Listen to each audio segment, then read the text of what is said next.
Hey, it's me. Prove it. You're a dick. Okay. Excuse me, I'm Eric Lensher. Charles Xavier. Go fuck yourself. Don't try to chase me. Wait. Not ready to be touched again. Ripley from Alien 3. Fuck, you're old. Ah! Fake laugh, hiding real pain. Where the fuck is everyone? It's always just you and Negasonic Teenage longest name ever. I said no touching. Shut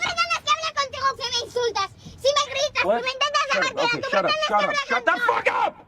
With Deadpool and Wolverine releasing in theaters and concluding the Fox X-Men universe and paying tribute to Marvel films not made by Disney or Sony, I thought it would be a nice idea to look back at the X-Men films and rank them from worst to best. So let's fucking go.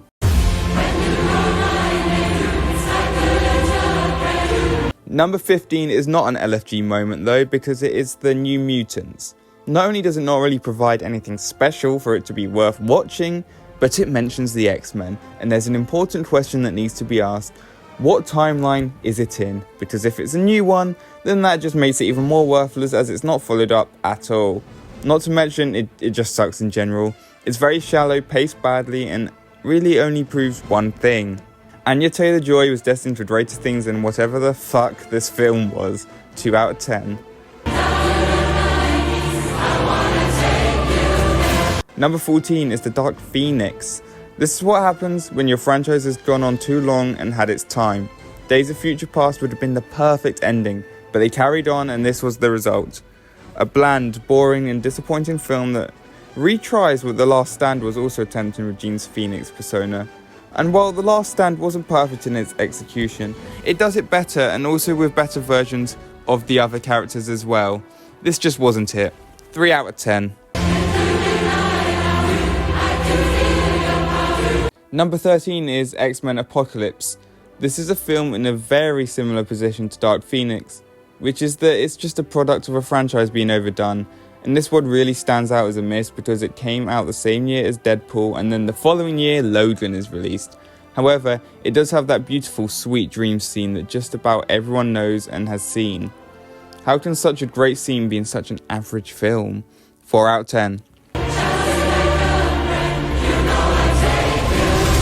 Number 12 is X-Men Origins of Wolverine. For starters, I just want to say that this is the best Hugh Jackman has looked as Wolverine. That hair is gorgeous. But the film itself has some issues. For starters, Kayla's death. I hate when they kill a character just to reveal she was still alive and working with the bad guys, then to have her have a change of heart and actually die for real. It's so fucking annoying.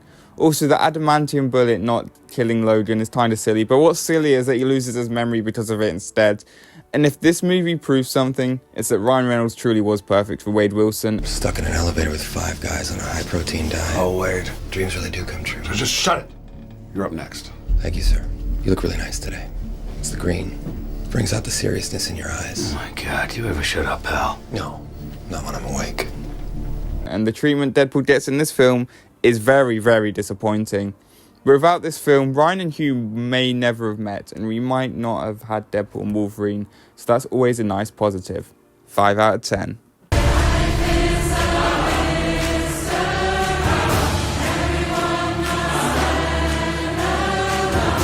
Number 11 is X-Men First Class. A lot of people love this film. I am not one of them. I don't even know why. I can just never enjoy it as much as everyone else. I guess that it's an X-Men film without the core X-Men, and that's why I probably don't like it as much, but I will admit that the final act is pretty good. 6 out of 10. Number 10 is Once Upon a Deadpool. I mean, it doesn't really count, but I'm going to include it on the list anyway because it's slightly different to the first version of the film. A censored holiday PG-13 version of Deadpool 2. This film was so strange, but still so fun, perhaps proving that Deadpool could work in an Avengers film with a small role, right? But no, this is so silly, man. The film doesn't really lose any of its heart though, and that's the important thing. But it can be strange when the swearing is cut out, but still really fun because it's Ryan as Deadpool, and that's perfect. 6 out of 10.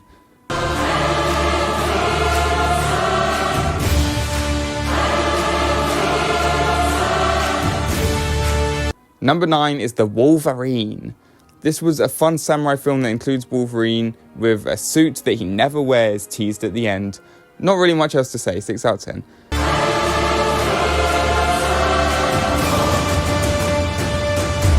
Number 8 is The Last Stand. This is the worst of the X-Men trilogy, and it's because there's no pissy exchange between Cyclops and Logan, and that sucks.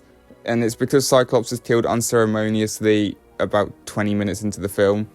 It's also got way too many storylines to the point where Rogue's plot point of wanting to be cured feels like an excuse to write her out of the film because she's barely in it. And also Jean's back, which I don't like.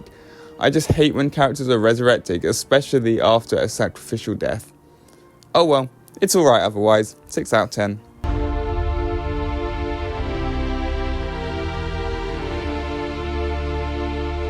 Number 7 is X2. Apparently a lot of people like this film. Well, at least my friend does, since she was surprised I gave it 3 stars.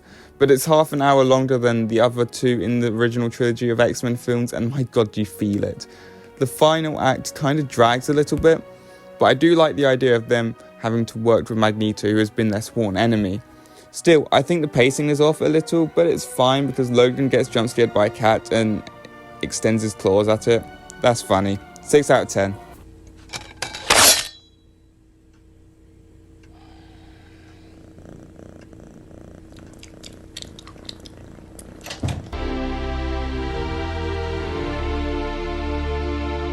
Number 6 is the original X-Men. This film is honestly pretty solid. Silly, but solid. I think Wolverine's character introduction is really good, and, well, just Hugh Jackman in general, but I think it's really silly when the characters go flying after getting hit. And also Cyclops going out in his goggles instead of his shades. That was really silly as well. But his constant pissiness with Logan is absolutely golden. Get those to a movie, honestly. This film was fun, but now we're getting to the great stuff. 7 out of 10.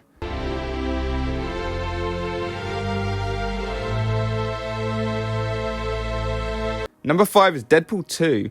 I really like this film. It goes without saying that Ryan Reynolds is obviously effortlessly funny as the Merc with the mouth, but Josh Brolin is great as Cable, and the kid is also pretty good. And Deadpool's sacrifice to prevent the future from happening is also kind of sad. Of course, until it goes on for comedic purposes, but they should have let him have that in my opinion. Still, a great film, and the credit sequences are honestly one of the best. Still not sure the timelines make a ton of sense, but it's okay. 8 out of 10.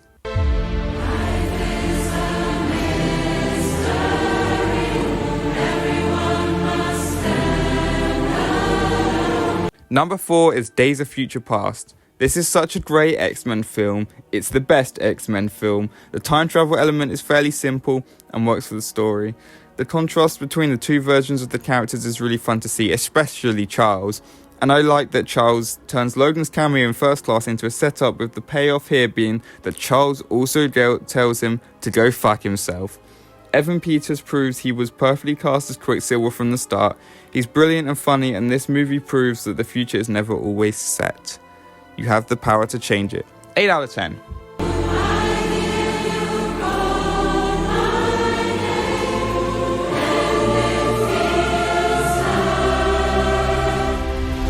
Number 3 is Deadpool.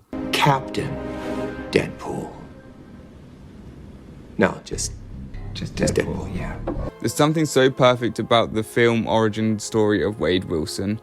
Maybe it's the indie feel the film has due to the lower budget, or that the film was genuinely still funny with great action as Deadpool has to accept his new look by the end of the film. That opening scene on the highway is honest to God perfect, and if there's one thing that I love the first 2 films for, it's the silly ass opening credits, and I was a little upset when Deadpool and Wolverine didn't have them. 8 out of 10.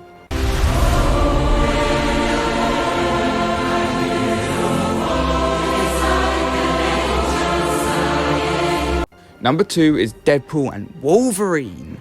It may not have the credits, but it's still very silly and very fun. Yes, the plot is loose, but Ryan and Hugh gave it their all in this film. It was a very fun time at the movies and some of the most fun I've had there in a while. So much silliness, some great appearances and surprises and performances, and for more I recommend my review video. 9 out of 10.